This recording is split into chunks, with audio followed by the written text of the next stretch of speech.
Welcome back to New Rockstars. I'm Erik, Voss, and Marvel Studios has a big year ahead, 3 films and several Disney Plus streaming titles, so the pressure is on to answer the MCU's longest lingering questions. It's so intense that they are basically setting the 4th Captain America film around their biggest unanswered question, calling it Celestial Island. But there are at least 30 other questions that the studio might never answer. So in what's now a holiday tradition over 3 years in the making, let's go through all of these lingering questions and do our best to answer them, even if that answer is, All right, possibly never answered question number 1. What happened to the Council of Kangs? Did Marvel abandon the Kang storyline? Yes, the mid-credit scene of Ant-Man and the Wasp: Quantumania showed a full Council of Kangs with a variety of different Kangs, including Pharaoh Rama-Tut, Scarlet Centurion, and Immortus, and like thousands of others, all in an arena. And it was meant to set up what would be happening ahead in what was then known as Avengers: The Kang Dynasty. With Jonathan Majors' legal drama, Marvel Studios decided to pivot away from the Kang character back to Doctor Doom, who is the villain of the Jonathan Hickman 2015 Secret Wars storyline. However, I do not think Marvel Studios did, or really they probably shouldn't, fully abandon what they had planned for the Kang storyline, specifically the idea of anchor beings or Owen Reese Molecule Man, the fact that every universe has kind of an anchor being who would be kind of like a doomsday trigger for that universe. And I think all they have to do is just establish that that anchor being of the 616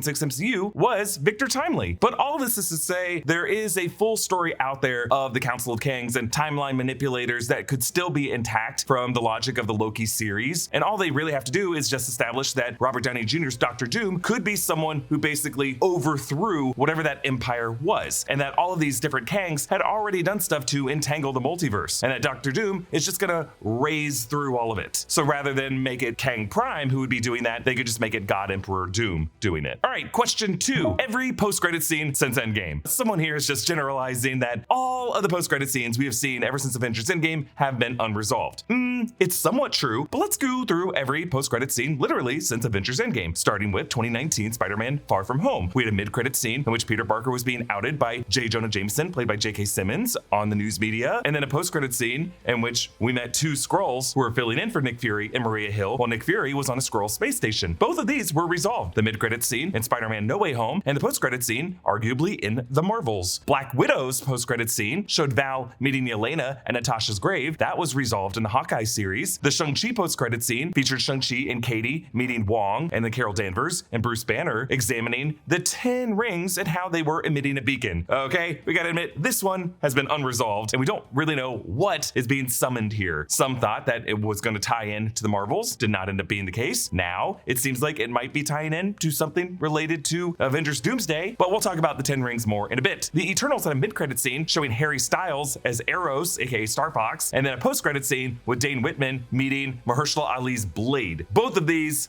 unresolved. We don't know if we're ever going to see Harry Styles as Eros ever again, and with the Blade movie going through several rounds of development, we still don't know if a Blade movie is going to happen and if like Dane Whitman is going to team up with him. The No Way Home post-credit scene showed Eddie Brock, Venom, at a bar in Mexico. That was resolved, but not in the MCU, but rather in Venom: The Last Dance. Multiverse of Madness had a post-credit scene of Strange with Clea going into the Dark Dimension. That has been unresolved, and I assume will be explored in Avengers Doomsday. Thor: Love and Thunder showed us Hercules going after Thor. That has been unresolved, but at least there was a deleted scene from Loki season 2 that implied that Loki knew Hercules. So I don't know, that's kind of touching on it. The Wakanda Forever had a post-credit scene introducing T'Challa's son, T'Challa Jr. That I will say is unresolved, but I don't know if Ryan Coogler intended that to like set up an exact future. However, Deadline is reporting that Black Panther 3 is happening, and we know that Denzel Washington is going to be in that movie. Ant-Man and the Wasp: Quantumania, of course, the Council of Kangs, completely unresolved, and we talked about that in the last question. Guardians of the Galaxy Volume 3 had a mid-credit scene with a new Guardians of the Galaxy lineup, including Alpha Groot, but we have not resolved that. And again, I don't know if James Gunn had specific plans to resolve that anywhere. Also, we see Peter Quill returning to Missouri, but we did get a confirmation that Star-Lord will return. So that has been unresolved. The Marvels showed us Monica Rambeau meeting an alternate universe version of her mother as Binary, along with Kelsey Grammer as Beast. That has been unresolved, and I assume will get addressed in Avengers Doomsday. And then Deadpool and Wolverine had kind of a jokey post post-credit scene of Deadpool replaying Johnny Storm's rant, but also showed footage of Gambit still alive in the void, and then a deleted scene showed Gambit being rescued by someone through a sling ring portal. Again, based off of the studio's eagerness to explore Channing Tatum's Gambit in a future title, that could get resolved also in Doomsday. So I think so far, we're okay to say the answers to most of the unresolved questions is just gonna be Doomsday for now. Question 3, what happened to the Eternals? Okay, so the Eternals film ended with Cersei and Kingo and Phastos being taken away for judgment by the Celestial named Arishem. Meanwhile, the others meet Star Fox as they plan to try to help them. Supposedly, that trial is still going on. And Marvel Studios seems to be moving away from plans for a second Eternals film, especially with the executive producer of that film, Nate Moore, leaving the studio. 4, kind of a more of a lore question of the MCU, but are Celestials gods? And how are Celestials and gods related? So the answer to this question is more of like a religious one. How do you define a god? Something that creates your universe, or like a spiritual overwatcher who protects you and guides you and is kind of like an ideal that you can aspire toward and then reunite with in death? The Celestials, according to Marvel lore, are the creators of all of the planets and the heavens and whatnot, but they are not the same thing as the gods that the sentient beings of all of these societies pray to and aspire to be like. It seems like, based off of the logic of Omnipotent City and Thor: Love and Thunder, that every spiritual belief system made by sentient beings has a representative in that Congress, and that representative is something that is manifested out of the people's belief in them. However, we did see 2 Celestials in the background of Omnipotent City, so there may be some society out there who worships Celestials, in addition to them actually being the physical creators of all these worlds. 5, did Thanos know he was delaying the emergence of many Celestials with the snap? Did he do it on purpose? So this is us kind of connecting the dots based off of Thanos' actions. We don't know yet if Thanos was intentionally trying to delay the emergence or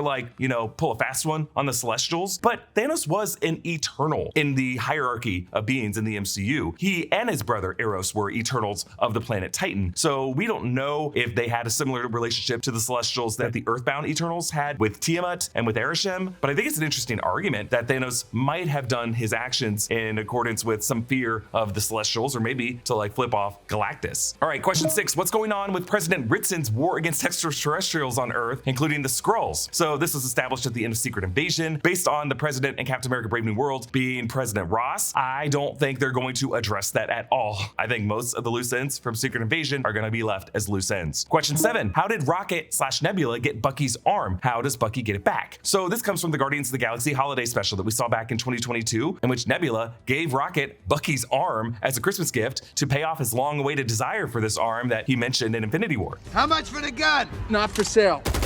Okay, how much for the arm?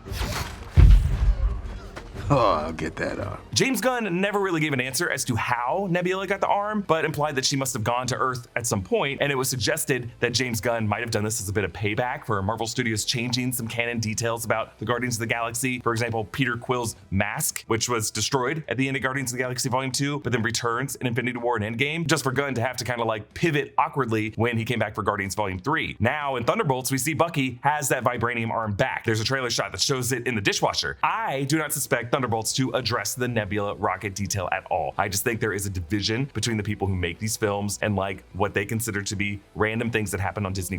Question 8, did Cap return the stones just like that? Or did he have interactions with Red Skull, who is the reason he was frozen in time for so long? So this is a question everyone's been asking since Avengers Endgame. When Captain America, Steve Rogers, went back in time to return all the stones, was it that easy? We've asked this quite a bit. The Russo brothers and the screenwriters haven't really had an answer, but the actor who played Red Skull was once asked this around 2020 about how he thinks Red Skull would have reacted, and he wants to see what that storyline is. I find it interesting that Nebula in Endgame described Vormir as a dominion of death at the center of celestial existence, and if it is a dominion of death, it makes me wonder if Aubrey Plaza's death from Agatha all along might have had something to do with that return exchange. Steve Rogers might have had to promise to end his life at a specific point rather than just never really aging, and that's why when we see Steve Rogers at the end of Endgame, that's why he's old. Maybe that was part of his promise to death, and that's why she was okay with returning the Soul Stone to its original place. But yeah, there probably was a very interesting conversation between Johann Schmidt and Steve Rogers there. Investing in your health is the best investment you can make. A few years ago, I would have thought that meant a gym membership, but there are easier, more convenient ways to improve your wellness day to day. For me, getting an Uplift standing desk has been such a game changer. Uplift desks are great. The main thing being that because I'm not sitting all day, I have more energy and find I'm more focused. Plus, I don't have that slouchy shoulder and neck pain at the end of the day. I can adjust my desk so my screen and keyboard are at the perfect height so I can work comfortably. Also, Uplift desks are super customizable. They offer all kinds of sizes, materials, drawers, outlets, mounts, anything you could think of really. There are over 200,000 different configurations, so you can really get a desk that is perfectly dialed in for what you need. Head to upliftdesk.com/newrockstars and check out their holiday gift guide and use our code NEWROCKSTARS to make the most of Uplift's holiday sales. Plus, get free same-day shipping, free returns, and an industry-leading 15-year warranty that covers your entire desk and an extra discount off your entire order. That's upliftdesk.com/newrockstars for a special offer, and it's only available at our link. Work better, live healthier with Uplift Desk. Question 9, how did Steve get the additional shield at the end of Avengers Endgame? So this kind of gets to the question of whether Steve Rogers, when he goes back to Peggy Carter, stays in the 1940s of the main 616 Saker timeline and just lives in the background of it. If that's the case, it would have been very hard for him to get a shield. I think the Russo brothers included this detail because in their mind, he was living his life in an alternate timeline. And starting in 1947 or whatever that was, he lived in an alternate timeline, met another Tony Stark, met the people of Wakanda, and maybe in this alternate universe, the Marvel heroes all collaborated with each other and shared their resources, and he was able to get a proto adamantium shield, and he like knew Wolverine and he knew Reed Richards. And then we might even answer this question in Avengers Doomsday. Like I made a video recently speculating that that is why old man Steve Rogers returns to the lake in Avengers Endgame, is he wants to give Sam Wilson this specific shield from another universe so that Sam would have a fighting chance in this upcoming incursion conflict. Question 10, what are the 10 rings and the bangles and what do they have to do with each other? Well, I think you're already kind of answering the question here, but I think the 10 rings and the bangles might have a shared history. When I interviewed Iman Vellani almost a year ago, Iman implied that the bangles might have had to do with the character of Eon, and that one on the moon was buried in Eon's grave. I think originally they were going to tie in with Kang and his tech. Now I think these are just kind of like quantum tech, and that they're from some like advanced universe that either had to do with Victor Von Doom technology, something that can like breach the rifts in reality, and that both of these items might be relics that Dr. Doom was trying to acquire, but that they exist in this universe, and that they are weapons that they will be able to use against Dr. Doom to match his technology. Question 11, what happened to Scorpion from Spider-Man Homecoming? Hey, good question, especially since Sony doesn't seem to know what they're doing with their side of the Marvel Universe. I don't expect we will ever see Matt Gargan from that film ever again. Question 12, what was the Wolverine reference in She-Hulk all about? So you're referring to a random little jokey headline on the side of a webpage that said, man with metal claws fights in bar brawl. I think this was a reference to Wolverine. However, I think this is just an Easter egg for an Easter egg's sake and not meant to reference an actual Wolverine with adamantium claws somewhere in the background of the MCU. I only point out that because there was a lot of examples of different goofy things in the art for She-Hulk, and I think this is one of them. 13, where is old man Steve Rogers? I think that might be a question that gets addressed in Captain America Brave New World. Joaquin Torres in The Falcon and the Winter Soldier mentioned a conspiracy theory that said that Rogers was living on the moon. I think we're just gonna find out at some point that this character is dead. Like we might see his gravestone in that funeral scene in Brave New World. Question 14, is Wanda dead? And where is Vision? Well, we really thought Wanda might show up in Agatha all along. They kept teasing her and asking this question. I think Marvel Studios wants us to keep asking this question, but for now, Wanda has like expired or was crushed. But I think Agatha wants us to believe that Wanda is dead, that she may come back from another universe in Avengers Doomsday, but that the Scarlet Witch of the 616 universe is dead. And I think Vision, if you're referring to the white Vision from the end of WandaVision, I think he's out there looking for her, and we're gonna see more of his journey in Vision Quest. Question 15, what happened to Thanos' timeline from Avengers Endgame when the younger version of Thanos left it in 2014? Another very interesting question that we have explored like in the past few years about what happened to Thanos. Specifically, it tells us that there is another branch timeline that never got resolved out there in which Thanos one day just vanished. I think the answer to that question is that there are a lot more planets in that universe that got heavily overpopulated, and that there might have been far more emergencies that happened and far more celestials and planets destroyed and cataclysms like that. Question 16, who are the Avengers right now? Are the Avengers active? Yes, I think the takeaway from the Shang-Chi post-credit scene is that there's some contingent of the Avengers who are still communicating with each other, but they haven't been like deployed in any specific mission that we've seen. I think Captain America Brave New World will begin to answer that question, and that Sam Wilson will be kind of the leader of one faction of Avengers, but that the Thunderbolts will be like another faction of Avengers, and that we may even see a young Avengers be yet another faction of Avengers. We're gonna have lots of different Avengers teams. Question 17, what happened with Black Black Knight and Blade, referring to the Eternals post-credit scene. Yes, I don't think we're ever going to follow up on that specific team up. I think hopefully someday we will see Blade. I don't know if Kit Harington's going to be part of it. 18, is Agents of S.H.I.E.L.D. canon? I think yes, why not? Let's make it canon. But we have to do something in another Marvel property with the Marvel Studios banner in front of it that firmly links it. I would be fully fine if they were able to say the events of Agents of S.H.I.E.L.D. are taking place in another universe. But really, I think what they just need to do is bring back a new season of Agents of S.H.I.E.L.D. as like a Disney Plus Marvel Studios series. I would love to see like a TVA spinoff from the Loki series that combines some of the infrastructure from Agents of S.H.I.E.L.D. and they're able to use like the multiverse mechanics of the TVA and Loki and connect it with what we saw in Agents of S.H.I.E.L.D. And the fact that Agents of S.H.I.E.L.D. season 7 dealt a lot with time travel, I think connecting those two wouldn't be that hard. And we could just have another series called Agents of the TVA that teams up Coulson with Mobius. 19, who saved Gambit? That's referring to the deleted scene from Deadpool and Wolverine. I think it's just gonna be Deadpool. I think Deadpool got his hands on the sling ring and that these two are gonna join up together in the future. Question 20, what was Paradox's deal? What happens to Paradox? Again, I think he's someone who you could team up in Agents of the TVA, but also I think we're gonna find out that he could be connected with Dr. Doom in some way. He is just a rogue TVA agent, and I think there's more to his story. Question 21, where will we see God of Stories, Loki, next? Well, there's a lot of implications that I think we can pull from the events of What If Season 3 that will be setting up what happens with Avengers Doomsday and Secret Wars. But yeah, I think God of Stories Loki is gonna have a very important role to play in Avengers Doomsday as like a leader diametrically opposed to Dr. Doom in his own kind of like godly sway over the Avengers. Question 22, what was Agatha and Rio's backstory? This is something that was left out of the final episode of Agatha All Along, how these two had met in the past. And I think Jack Schaefer talked about there were some scenes in which we would have revisited the Salem 7 trial and that Rio would have been involved with that.